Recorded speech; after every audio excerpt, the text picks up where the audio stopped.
बोली बोली छठी मैया की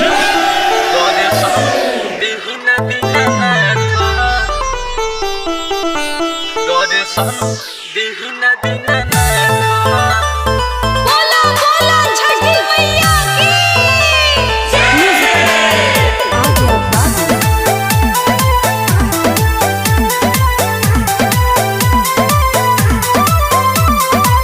जल बीचे खड़ा बानी पूर्व के ओर आई नहीं जल्दी अब हो गईले भोर।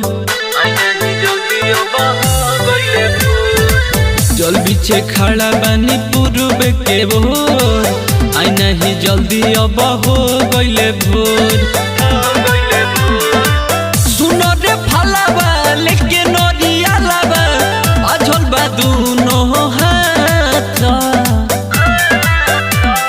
साथ घोड़ा रखवा के साथ दर्शन दिहिना दीनानाथ दर्शन दिहिना दीनानाथ। संगीत रिकॉर्डिंग स्टूडियो धमा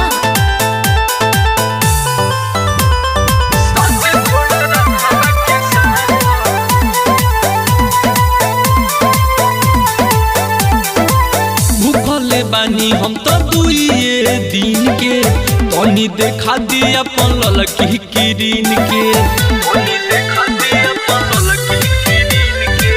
भूखले बानी हम तो दुइये दिन के तनी देखा दिया अपन ललकी किरीन के। पर इंतजार सारा संसार जुटल बा सभे लोगे घाट साथी घोड़ा रथवा के साथ दर्शन दिहिना दीनानाथ दर्शन दिहिना दीनानाथ। प्रेम से बोली सूरज गोसाई की म्यूजिक बाय आर्या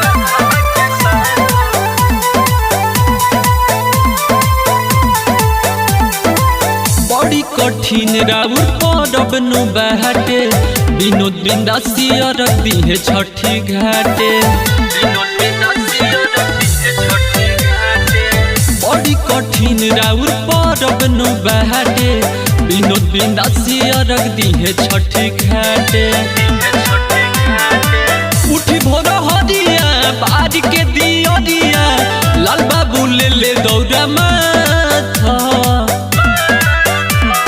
साथी घोड़ा रथवा के साथ दर्शन दिहिना दीनानाथ दर्शन दिहिना दीनानाथ।